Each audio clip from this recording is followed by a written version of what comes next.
Hello, I'm Elizabeth from Elizabeth's Oracle. Thank you for tuning in today. We're going to talk about the Sun's transit of Capricorn for 2018 to 2019.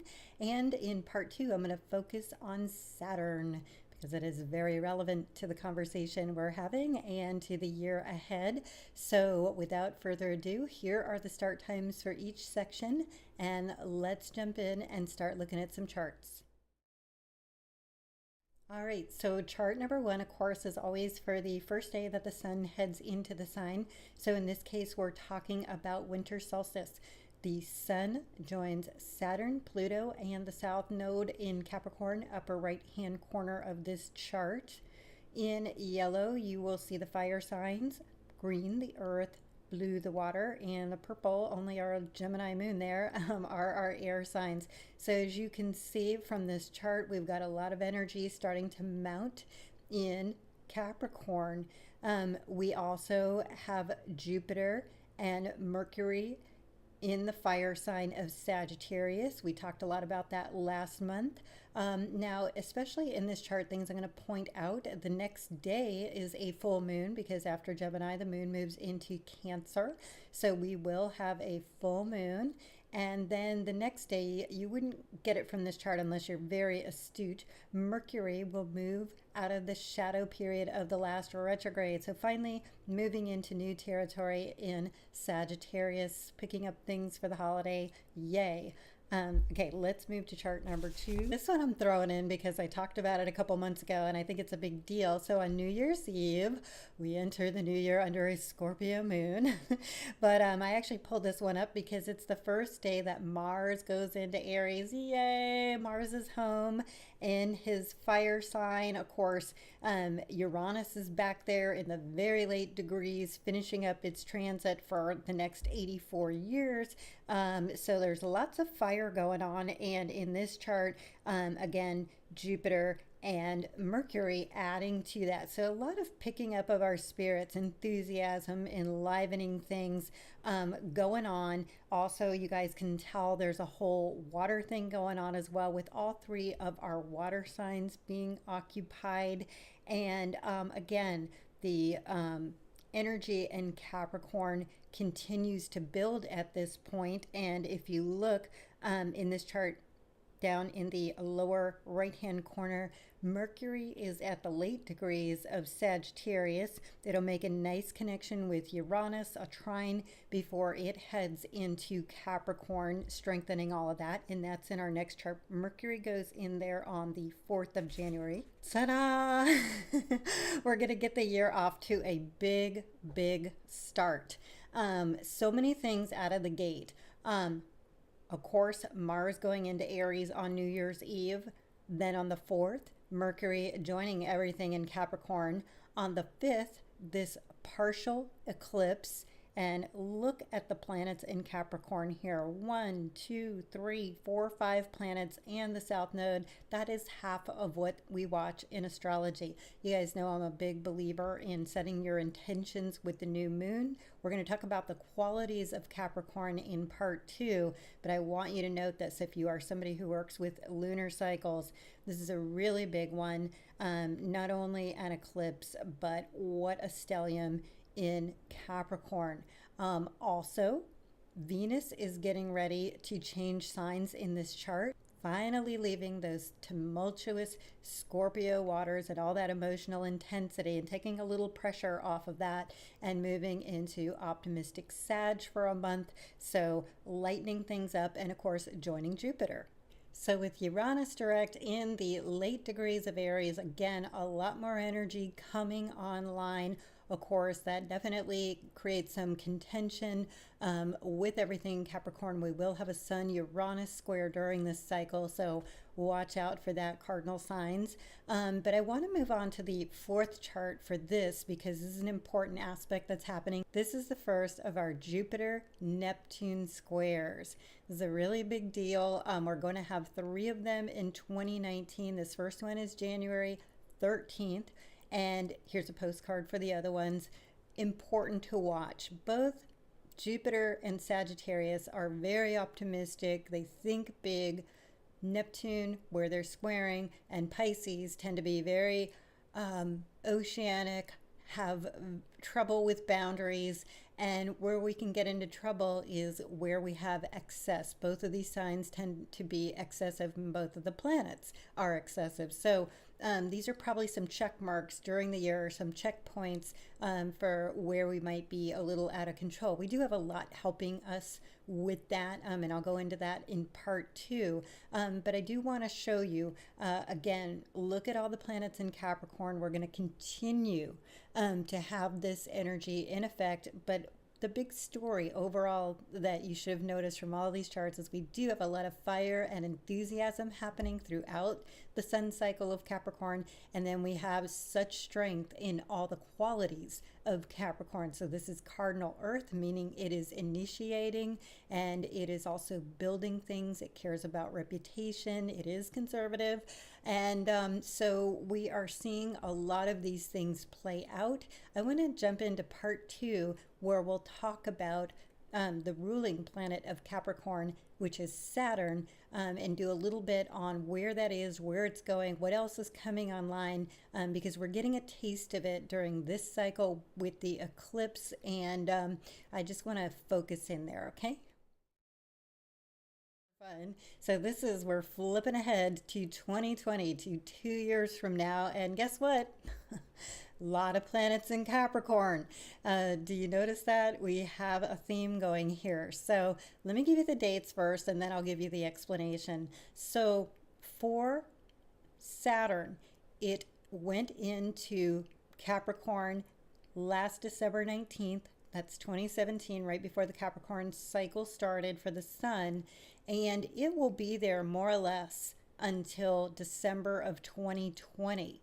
The other things happening simultaneously are that when Jupiter leaves Sagittarius in a year on December 2nd, it will come into Capricorn for a year. So we're going to have even more energy, and especially as both Saturn and Pluto are in the late degrees of Capricorn.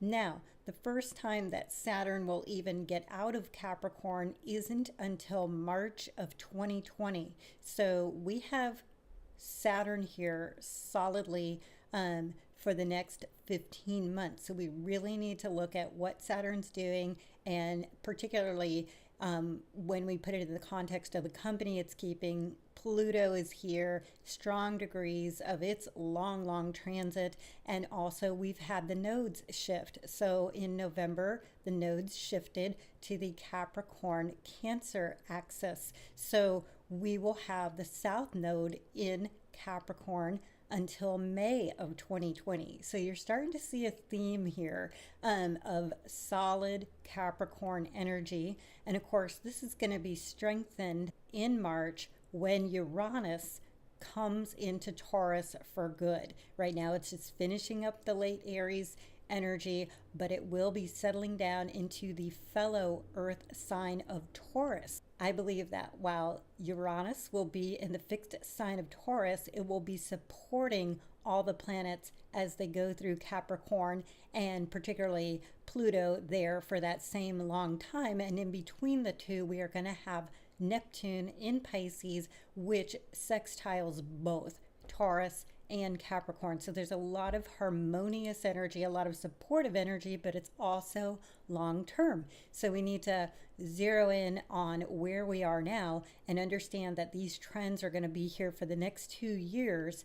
But really, I would argue, for the next 7 to some extent, because Pluto will be carrying the torch in Capricorn after Saturn and Jupiter leave in 2 years from now. So let's talk about Saturn because it does rule Capricorn, and there's so many overlapping things that you'll get the concept of Capricorn if you understand Saturn. So I made this little postcard and these are some things we associate with Saturn. Of course, this is the ruler of our teeth and bones. We think of structure. We also think of restrictions. Remember, this is the planet with the rings, and in early astrology, it was as far as Earthlings could see, and so it represented the end of our universe as we understood it at the time. So it's about limitations, restriction. It's also about law and order. It is considered cold and stern. It is often called the taskmaster. And so we're talking about rules, limitations, and restrictions. So we think, oh gosh, this should be fun, right? But in the alignments that are coming up and that were already, that are already underway, I see this as a particularly excellent aspect for construction, for building things that are meant to last, that this isn't the crazy irrational exuberance that led us into the crash. In fact, Saturn was really having a hard time back then because it was in Leo, and try to tell a Leo what to do, try to put restrictions on that, right? And as soon as Saturn got into Virgo, the other earth sign, that's when everybody started going through the books. You can go back and look. It was September of 2007, and that was the beginning of the crash, really, when we started to go through the books, through the details. And so Saturn kind of signified things long before Pluto got there a year later and really, drop the hammer. So Saturn is actually trying to help us by giving a structure, by giving a form, by being that disciplinarian and that teacher, because it is our lessons. And so where we are out of control and out of sync, we get to correct that. So we're coming into a time where Saturn can help us with whatever it is our long-term bigger goals, because remember, Capricorn wants to accomplish something.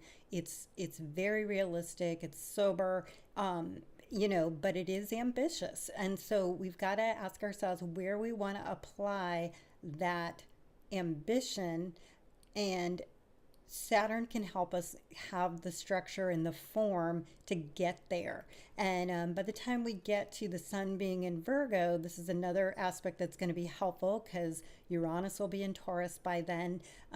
We have this like trifecta with the earth signs and energy to build things. But I just kind of wanted to touch on Saturn for a little bit because I could have focused on it last year when it went in there. Who knows, life was busy, but we can't not pay attention to Saturn because it is trying to correct things. It is, in my opinion, it'll be a nice check to the squares between Jupiter and Neptune, which are trying to tell us where we're out of bounds and where we're out of control. Stern, sober Saturn in Capricorn being powered by Pluto can help us develop a game plan that is going to keep us on the straight and narrow. So hopefully you don't have to get those lessons in a really harsh way. You can, look at where you need to buckle up or tighten your belt, so to speak, and you can work with this energy in a really constructive way because we have the next 2 years full of it. And then again, the longer term Pluto transit in harmony with Neptune and Uranus. So if you're thinking about what you're doing over the next 2 years to the next 7 years, this is a good time to tap into some of the Saturnian energy and think about how you use your time. That's another aspect of Saturn. Chronos, the god. Anytime you see that word chronological, any of those things, pay attention. This is a Saturn aspect, and it is trying to get us on the right path. Let's jump into the resources. All right, so I'm Elizabeth with Elizabeth's Oracle. Thank you so much for watching this video. I hope it was helpful to you now and over the next couple of years. If you'd like to get in touch with me, just pop by elizabethsoracle.com and get in touch with me there. You can schedule a reading. I run Free Minute Friday specials. You get 5 free minutes with any order that you place on a Friday. And I am also running a holiday special if you need to do any last minute shopping.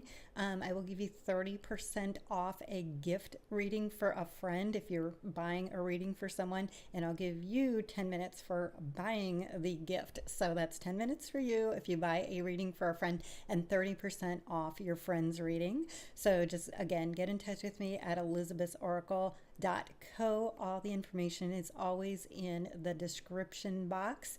And I hope you subscribe to my newsletter. It's free. And we'll see you.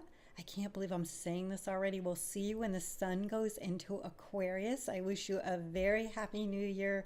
It will dawn under a Scorpio moon, but I think that Mars homecoming in Aries will be picking things up and giving us a lot of enthusiasm and vigor. And so blessings, happy holiday season, and we'll talk with you soon.